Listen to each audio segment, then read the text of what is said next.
राजस्थान में area wise यदि सबसे बड़ी कोई रियासत थी तो वो थी मारवाड़। कौन सी थी? सबसे छोटी थी शाहपुरा और सबसे बड़ी कौन सी थी? मारवाड़।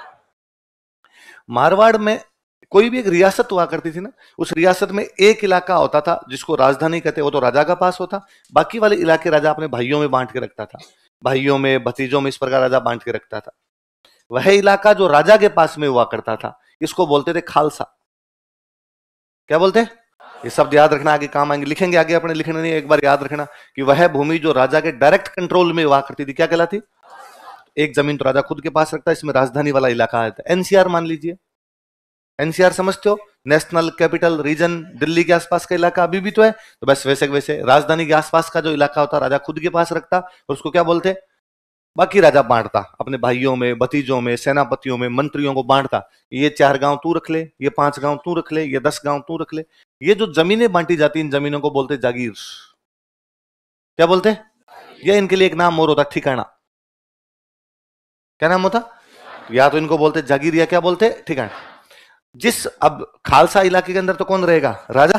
तो कुछ भाइयों को क्या मिलेगी? जागीर या ठिकाना। जिन भाइयों को जागीर या ठिकाना मिलता उनको बोलते सामंत। क्या बोलते? इंग्लिश में इन्हीं को बोलते फ्यूडल्स। अंग्रेजी का शब्द था फ्यूडल, तो अपने इधर चस्पा कर दिया इसको, फ्यूडल लॉर्ड या फ्यूडल कहा करते थे। सामंत अपने हिंदी में जब पढ़ते हैं सामंत, इंग्लिश में पढ़ते हैं फ्यूडल लॉर्ड। नॉर्मली गांव के अंदर कभी आपने शब्द सुना तो ठाकुर, तो ठिकाने का जो मालिक होता है वो क्या कहलाता? ठाकुर। या चूंकि जागीर मिलती, जागीरदार, जागीर मिलती इसलिए क्या कहलाता वो? दार। दार का मतलब होता है मालिक। दार का मतलब क्या होता है? जिसको तहसील मिले, तहसीलदार। क्या हो गया? तहसीलदार। तो जिसको जागीर मिले, जिसको जमीन मिले, ठेका मिले, थाना मिले, बढ़ गई बात है ना। तो ये जागीरदार बोल दो, जमींदार बोल दो, पर फिर भी अपने हिंदी में जो बार बार शब्द लिखेंगे वो क्या लिखेंगे? इंग्लिश में नहीं, क्या बोलते हैं? तो किसी भी रियासत में राजाओं के टाइम में एक भूमि राजा के पास में होती, लैंड का एक टुकड़ा राजा के पास में होता, उसको तो क्या बोलते हैं? खालसा। बाकी टुकड़े उसके भाई बंधुओं के पास होते, उसके रिश्तेदारों के पास में होते, उन टुकड़ों को तो क्या बोलते? जागीर या ठिकाना। जिसको मिलता उनको क्या बोलते? अच्छा, ये क्या काम करेंगे जो सामंत? ये काम क्या करेंगे? आप यूं समझ लीजिए कि आप आरएस का पेपर देंगे, आरएस बन जाएंगे, आरएस बन जाएंगे तो आप क्या करेंगे? तो सरकार आपको कोई ना कोई टुकड़ा देगी, जाके संभालिए वहां पे।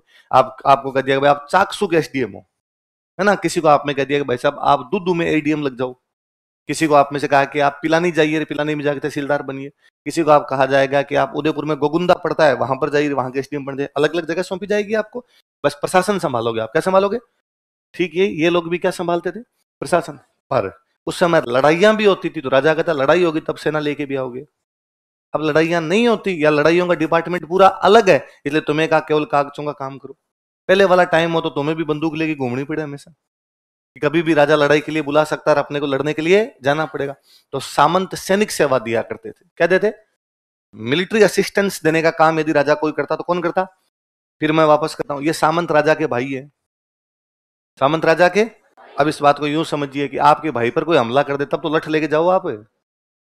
तो राजा पे कोई हमला करेगा तो उसके भाई तो जाएंगे, और भाई उसके कौन थे? सामंत। तो कुल मिला के राजा इन सामंतों पर डिपेंड है कि कल को राजा की कोई लड़ाई हुई और लड़ाई वीर उसके अंदर सामंत नहीं गए तो राजा कोई कूट जाएगा। इसलिए राजा हमेशा इन भाइयों का मन रखता था, अरे तुम आराम से रहो, वहां पे कोई दिक्कत नहीं है, मेरे लड़ाई हो ना तब तुम आ जाया करो इधर काम करने के लिए। अब आए अंग्रेज। अंग्रेज आए तो अंग्रेजों ने कहा कि आज के बाद जब भी राजा की लड़ाई हुई लड़ने के लिए कौन आएंगे? अंग्रेज। क्या अब राजा को सामंतों की आवश्यकता है? इसलिए सामंतों के अधिकार कम हो गए। अब राजा ने कहा बैठा रहे चुपचाप, और जितने दिन मैं चाहूं ना उतना दिन है, मैं बीच में बैठा सकता हूं। पहले राजा इस प्रकार की धमकियां नहीं देता था, क्योंकि राजा को पता था कि हटा दिया तो अपने साथ सेना लेके कौन आएगा, हटा दिया तो अपना साथ देने के लिए कौन आएगा। लेकिन अंग्रेजों के आने के बाद राजा की फ्यूडल्स पे जो मिलिट्री डिपेंडेंसी हुआ करती थी, जो सैनिक निर्भरता थी, वो क्या हो गई? समाप्त हो गई। इसलिए बड़े परेशान थे, इनमें तनातनी वाला सा चल रहा था। इन दिनों यहां पर एक राजा हुआ करता मारवाड़ में, उसका नाम था तख्त सिंह। मारवाड़ के राजा का नाम क्या? तख्त सिंह नाम करके एक राजा है। यहाँ मारवाड़ में अलग अलग ठिकाने होते, कोई छोटा ठिकाना होता, कोई बड़ा ठिकाना होता। अब भी तो है, बड़े जिले होते हैं, छोटे जिले होते हैं, बड़ी तहसीलें होती है, छोटी तहसीलें होती है। तो एक छोटा सा ठिकाना था पाली के अंदर, उस ठिकाने का नाम था बिठोड़ा। क्या नाम था? बिठोड़ा। बिठोड़ा में सामंत बनाना था, पुराना सामंत मर गया था, वहां नया सामंत बनाना, पुराने वाले सामंत के बेटा वगैरह नहीं, नया सामंत बनाना। तो बिठोड़ा में सामंत बनाया गया कानजी। कौन बनाया गया? अच्छा, किसको सामंत बनाना किसको नहीं बनाना ये राजा का अधिकार है। तो तख्त सिंह ने यहां पर सामंत किसको बना दिया, कांजी।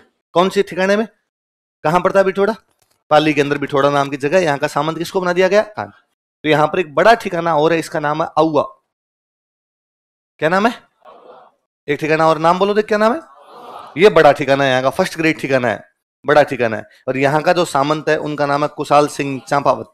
क्या नाम है, कहाँ के सामंत है कुशाल सिंह चांपावत, कौन सी रियासत में आता है हुआ, मारवाड़। कौन सी रियासत में, मारवाड़। मारवाड़ का राजा कौन है, तख्त सिंह। कौन है, तख्त सिंह कानजी को कहाँ का सामंत बनाता है।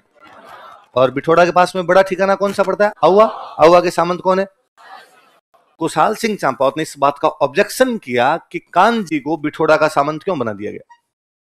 तो तख्त सिंह ने कहा भाई तुम कौन हो तो ये कहने वाले कि किसको बनाना है किसको नहीं बनाना। कहा, कुशाल सिंह चांपावत ने कहा कि मैं औवा का सामंत हूं, मैं मारवाड़ का फर्स्ट ग्रेड सामंत हूं, मैं यहाँ का बड़ा सामंत हूं, इसलिए यहां पर कौन बनेगा कौन नहीं बनेगा इसमें मेरी एडवाइस लेनी पड़ेगी। बिना मेरी एडवाइस के तुम यहां पर सामंत चेंज नहीं कर सकते। तख्त सिंह को पता था कि सामंत मेरा क्या कर लेगा, मेरे को सामंतों की आवश्यकता नहीं है, क्योंकि मेरे पीछे कौन खड़े हैं। उसने कुशाल सिंह वापस कहा, अच्छा काल मरी आज भूतनी होगी, मतलब तुम बताओगे क्या करना है क्या नहीं करना है, मैंने बदल दिया, मैंने कर दिया, जो तुम्हारे जी में है वो कर लेना। कुल मिला के तख्त सिंह और कुशाल सिंह चांपावत के बीच में आपस में बनती। इधर 21 अगस्त को पूर्वीय क्रांति करते हैं आबू में। पूर्वीय क्रांति करने के बाद में एरिनपुरा आते हैं। एरिनपुरा से कहां जा रहे हैं, दिल्ली। जब वो दिल्ली की तरफ जा रहे थे उस शाम को कुशाल सिंह चांपावत औवा में एक माता जी का मंदिर है, सुगली माता। कौन सी माता जी का, उस सुगली माता के मंदिर में बैठ के माता जी के हाथ जोड़ रहे हैं, माता जी महाराज राजा से पंगा चल रहा है, कैसे न कैसे करके मामले का कर सुलटारा कर भाई, कैसे हो सकता है इसके अंदर। इतने में उनका एक बंदा है, उसने बंदे ने कहा कि कुशाल सिंह जी एक खबर मिली है।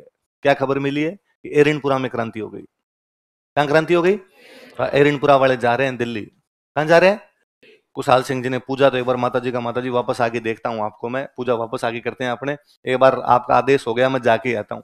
रास्ते में उन एरिनपुरा वाले फौजियों को पकड़ते हैं। रास्ते में उस जगह का नाम है खेरवा। क्या नाम है, खेरवा नाम की जगह पे इधर कुशाल सिंह जाके एरिनपुरा वालों से मिलते हैं।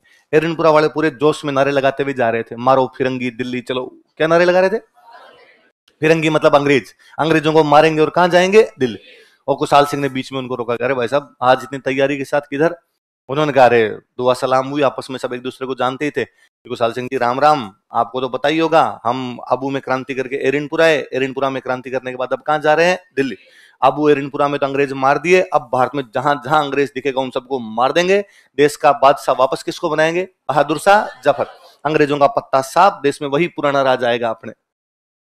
कुशाल सिंह ने कहा कि यार क्रांति करने के लिए दिल्ली जाने की आवश्यकता क्यों है, तो साहब कहां चले, तो औवा चल लो।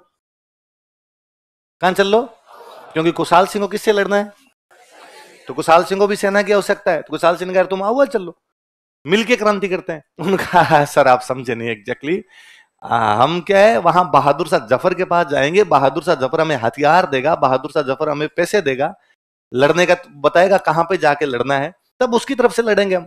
कुशाल सिंह ने कहा दोनों तीनों काम मैं करूंगा, हथियार दूंगा, पैसे दूंगा, बता दूंगा कहां लड़ना है, चलो ना इधर। उनका सर नहीं, हम एक्चुअली क्रांतिकारी है और हम तो क्रांतिकारियों का साथ देंगे। तो कुशाल सिंह ने कहा मैं खुद क्रांतिकारी हूं। आपने कब की, जस्ट अभी अभी तुम्हें देखते ही, तुम 4000 को देखते मेरे दिमाग में आया कि अपने को भी क्या करनी चाहिए। इसलिए कुशाल सिंह उन फौजियों को लेके कहां आ गए, देखो देखो खेरवा नामक स्थान पर